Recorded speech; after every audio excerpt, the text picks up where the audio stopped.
Recently, it was announced that a deal was struck between Disney and the BBC. Disney will help fund new episodes of Doctor Who, increasing the budget considerably, in exchange for Disney Plus becoming the home for Doctor Who outside the UK, while the BBC still retains full creative control, all starting with a series of new specials seeing the return of David Tennant in late 2023. It seems like a great deal. Interestingly, this is not the first time that Doctor Who and Disney have crossed paths. To know that history, first we must travel back to the early days of Disneyland in the late 50s. The Doctor was actually planned to visit Disneyland for an episode, but that was deemed too expensive for the show, so the episode was cut. Traveling forward in time to 1975, we look at Disney Time, a BBC program that would air on holidays, where celebrity hosts would present clips of Disney movies. For the Christmas episode of that year, Tom Baker hosted Disney Time in character as the Fourth Doctor, with the ending leading directly into the premiere of the 13th season.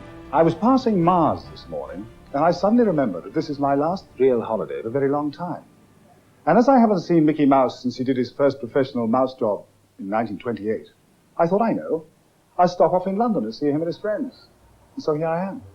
Continuing our time-space odyssey, the biggest part of the story takes place in the 1980s. Disney CEO Michael Eisner was seeking to expand Tomorrowland and Disneyland, and thought a deal with a major sci-fi brand would be the best way to do it. At the time, not much was going on with the Doctor Who franchise, but still had a passionate fan base. This looked like a deal that could be mutually beneficial, helping to revitalize both Tomorrowland and the Doctor Who IP. Disney's plan was to buy Doctor Who from the BBC, build an exciting new ride in Disneyland, and use the opening ceremony of the ride to announce who would be playing the next Doctor. Then, that actor would go on to star in a new Doctor Who movie series made by Disney. For better or worse, this deal never happened, so Michael Eisner had himself just making a deal with some random Flash Gordon ripoff for the new Tomorrowland attraction. Thanks to Disney historian Jim Korkis, we know a bit about Disney's plans for the Doctor Who ride if it had been built. Guests would enter in through the TARDIS, which would use some clever effects to hide a show building behind it, giving the illusion that the tiny police box was big on the inside. It's bigger on the inside.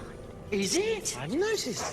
Guests would then weave through the iconic control room before making their way to board their vehicles for a dark ride that would take them on an adventure through time and space. While the loss of a Doctor Who ride at Disneyland is sad, looking back it's probably for the best that the deal fell through. But it is fun to speculate about the alternate timeline where Disney has owned Doctor Who since the mid-80s. There were plans for a movie back then, but what past that? Would we have seen a soft reboot movie in the early 2010s? Possibly as one of those Johnny Depp wears a funny hat and acts kooky films that Disney loved back then. Would Sora, Donald, and Goofy have fought alongside Doctor Who instead of Tron in Kingdom Hearts 2? If Disney and Lucasfilm never worked together on Star Tours, establishing their bond early on, would George Lucas have sold Star Wars to Disney at all? Instead of Galaxy's Edge, would we have gotten Gallifrey's Edge? It's fun to speculate like this, but at the end of the day, that alternate reality would have likely wound up in the same spot as our real one, with the sci-fi series making its way to the Mouse's streaming service. Meaning that whatever wibbly-wobbly, timey-wimey stuff happens, the Doctor coming to Disney Plus might just be a fixed point in time. One last bit of speculation. If Disney had made a Doctor Who film in the 1980s, who do you think would have played the Doctor? My best guess? Robin Williams or young Tom Hanks? Possibly Rick Moranis if they wanted to be a bit more goofy. Who would you choose?